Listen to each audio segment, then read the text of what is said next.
Stop, jangan kejar viral. Saya mau jujur hari ini, kalau misalnya kamu ngonten terus kamu nunggu viral dulu, baru mulai monetisasi, kemungkinan besar channel kamu itu akan berhenti di tengah jalan sebelum kamu menikmati monetisasinya itu. Karena viral itu sebetulnya tidak bisa dikontrol, sama sekali tidak bisa dikontrol. Tapi sistem monetisasi itu bisa. Dan di video ini saya akan bongkar bagaimana saya melihat monetisasi YouTube tanpa harus menunggu satu video yang meledak. Siap? Let's go. Hai, halo, assalamualaikum, selamat datang di A Vlog, audio visual vlog yang membahas tentang dunia perkontenan dan vlog.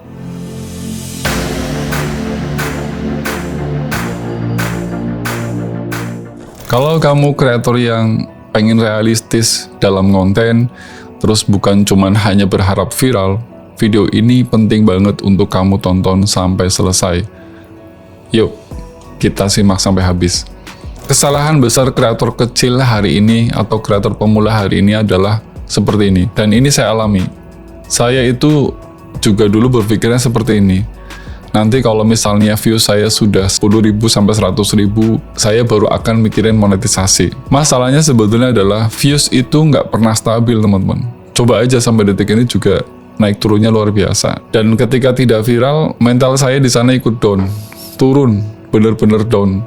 Karena ternyata apa yang saya kejar itu tidak sesuai. Kita itu sebagai seorang kreator pemula, kadang kita terlalu fokus ke views, lupa value, terus nggak bangun namanya aset. Kita tuh nggak siapkan jalur monetisasinya. Sekali lagi, YouTube itu melihat kamu itu bukan soal viralnya, tapi YouTube itu melihat soal sistem yang berulang. Makanya kalau sistem teman-teman bisa fokus ke sistem yang disiapkan pada saat nanti kita monetisasi itu gimana. Itu yang terpenting sebetulnya, bukan hanya sekedar ngejar viral. Sesuai janji saya mau bongkar, dan sekali lagi saya ngebongkar ini juga berdasarkan sekali lagi riset yang saya lakukan. Jadi ini ada hal-hal yang unik yang mungkin bisa teman-teman bisa pahami, bisa ketahui, atau barangkali baru tahu juga hari ini. Kita coba sandingkan ya, apa sih bedanya antara viral dan value?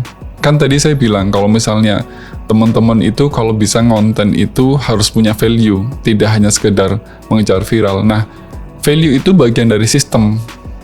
Nah, apa bedanya viral dan value? Yang membedakan itu, viral itu pasti cepat, kemudian besar, tapi tidak pasti. Itu viral. Sedangkan value, iya dia pelan, tapi stabil dan bisa dikontrol. Dan saya itu juga akhirnya terapkan itu. Saya itu lebih baik memilih 1.000 penonton yang tepat daripada saya punya 100.000 penonton tapi yang cuma lewat gitu aja. Akhirnya monetisasinya juga kita tidak maksimal. Karena dengan 1.000 penonton yang tepat, itu dia akan kembali lagi dan dia bisa beli apa yang saya jual, terus dia bisa daftar apa yang saya tawarkan, dan yang paling penting dia akan terus memberikan support. Dia itu bisa memberikan support ke channel kita. Dan yang penting lagi, dia punya loyalitas yang tinggi. Dia bisa loyal terhadap channel kita. Itu yang membedakan ya teman-teman, jadi viral dan value. Nah, pasti teman-teman bertanya, gimana dong caranya supaya monetisasi tidak menunggu viral? Itu gimana caranya? Ada 5 cara supaya kamu monetisasinya tidak harus menunggu viral. Ini adalah sebuah sistem yang harus teman-teman bangun. Yang pertama, teman-teman itu bangun audiens yang spesifik. Nah, ini ada hubungannya sekali lagi dengan niche. Kalau misalnya niche kamu jelas, itu pasti akan membentuk penonton yang jelas.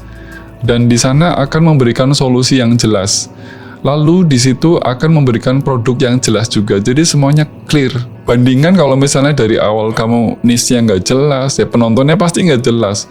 Dan nggak bisa memberikan solusi jelas. Lalu produknya juga nggak jelas. Akhirnya sulit kan monetisasi.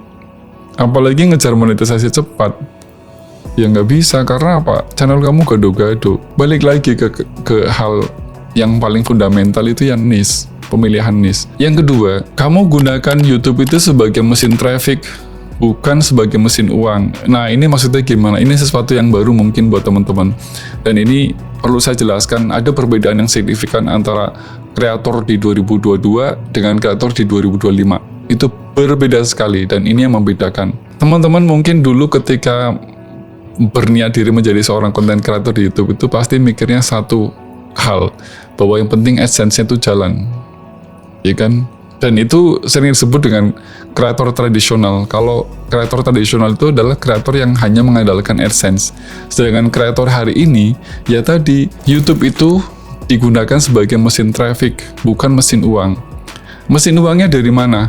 Ya kita bisa mencari dari jual e-book, kelas online, mentoring, jual template, jual jasa, affiliate. Jadi YouTube itu sebagai pintu masuk, bukan sebagai sumber akhir. Enggak. Dan itu harus kita lakukan. Itu yang membuat kenapa banyak kreator hari ini yang besar itu pada mundur. Karena belum memahami ini, belum bisa menerapkan ini. Dan saya pribadi juga masih belajar. Yuk kita sama-sama belajar aja. Yang ketiga, monetisasi dini lewat keahlian, lewat skill, lewat kompetensi. Saya itu dulu ketika mau konten, saya mau membuat konten itu, saya bertanya terhadap diri sendiri. Saya ini bisa bantu orang di hal apanya? Itu yang paling penting. Dan teman-teman kan bisa sebetulnya ketika ada pertanyaan itu, misalnya saya kasih contoh, apa yang bisa saya berikan ke penonton? Apa yang bisa saya bantu penonton? Ya misalnya kamu di sana ternyata bisa ngedit, kamu di sana bisa script writing, kamu di sana tahu tentang strategi konten, kamu di sana tahu tentang cara bikin desain thumbnails, terus kamu di sana bisa menjadi seorang konsultan niche. Nah, itu yang disebut dengan apa yang saya bisa bantu. Nah, contoh-contoh ini sebetulnya ketika kamu bisa punya hal-hal yang saya sebutkan ini, atau hal-hal yang lain yang di bidang lain, itu oke, nggak masalah. Itu sebetulnya kamu bisa kembangkan. Dan kamu nggak perlu harus menunggu 100.000 subscriber, nggak harus dulu dapat silver button, enggak. Kadang kita dapat 10.000 subscriber aja, itu udah cukup asal tepat. Dan itu yang saya alami. Saya masih ingat ketika pertama saya dapat 10.000 subscriber itu sudah ada beberapa brand yang masuk menawarkan. Iya, ada yang jalan, ada yang enggak. Yaitu ya pilihan lah ya sebetulnya. Hal yang keempat yang teman-teman harus terapkan, optimasi video itu kalau bisa evergreen. Sekali lagi, ini ada kaitannya dengan keviralan tadi, ledakan tadi. Kamu itu punya konten misalnya viral. Sekali lagi, konten viral itu pasti cepat mati. Sedangkan konten yang evergreen itu akan hidup selamanya. Namanya juga evergreen. Jadi terus akan hidup terus, akan dicari orang. Nah, biasanya konten-konten evergreen itu, atau contoh-contoh konten yang evergreen itu biasanya berisi tentang how to atau cara. Misalnya ada hubungannya dengan konten kreator ya tadi, cara monetisasinya, cara optimasi CTR-nya, cara pilih niche-nya, strategi AI. Itu namanya jenis konten yang evergreen, yang kapanpun akan dicari orang. Nah, kalau misalnya teman-teman ini kontennya tentang alam, tentang masak, ya bisa misalnya cara bikin kue kering, cara pilih bahan, cara mengaduk, cara apalah. Atau kalau misalnya tentang petualangan ya kamu bisa di sana. Cara eksis di tengah hutan atau survive di tengah hutan itu gimana? Cara bikin tendanya, cara tali temalinya, itu semua cara. Dan itu akan terus dicari sama orang. Karena dengan satu video itu bisa bertahan bertahun-tahun, dan itu yang disebut dengan aset. Yang kelima, bangunlah ekosistem, bukan cuman channelnya. Ekosistem itu biasanya ya kita gunakan berbagai banyak platform. Misalnya di sana ada YouTube Plus. YouTube Plus itu biasanya di komunitas. Itu ada komentar, ada status, update status ya. Itu bisa. Itu namanya menghidupkan ekosistem. Kemudian Instagram, TikTok, email listnya digarap, Telegram, WA, terus produk digital yang lain. Nah, sehingga kalau misalnya di YouTube-nya itu ada satu video yang turun, itu yang lain tetap jalan. Atau misalnya di salah satu platform ada yang turun, yang lain tetap jalan. Dan itu ya saya buktikan, saya lakukan. Dan ini yang paling realistis di 2026. Makanya saran saya teman-teman yang kreator besar itu, yang mundur dari YouTube, no jangan. Harusnya ayo, ini yang dilakukan, ngebentuk ekosistem. Ya bermain di semua platform, mau tidak mau, suka tidak suka. Dan itu saya pun saya lakukan. Semata-mata untuk apa? Untuk biar bisa bertahan juga kan, supaya jangka panjangnya tetap masih bisa dilihat, masih bisa dicari. Nah, inilah sebuah realitas yang sebetulnya jarang dibahas oleh kreator lain. Realitas itu apa? Realitasnya itu adalah bahwa monetisasi itu bukanlah soal seberapa besar kamu, tapi seberapa jelas diri kamu, seberapa jelas personal branding kamu. Itu yang sebetulnya menjadi sebuah realitas.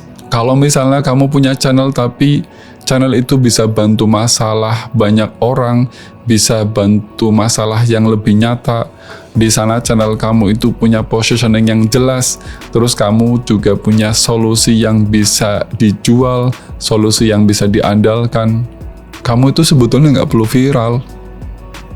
Stay cool aja, santai. Karena sekali lagi, bonus itu viral, sistem itu adalah pondasi. Jelas ya teman-teman? Oke, saya mau tanya teman-teman, konten kamu itu jenis yang mana? Konten yang viral atau yang bervalue?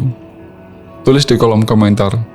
Konten saya value tanpa viral. Dan kalau kamu suka video ini, silakan kamu like, kamu bisa share ke teman-teman yang memerlukan informasi yang saya sampaikan ini. Dan lagi-lagi jangan lupa untuk subscribe, aktifkan lonceng notifikasinya supaya kamu tidak ketinggalan tips, triks, informasi, motivasi-motivasi yang sering saya berikan di channel ini.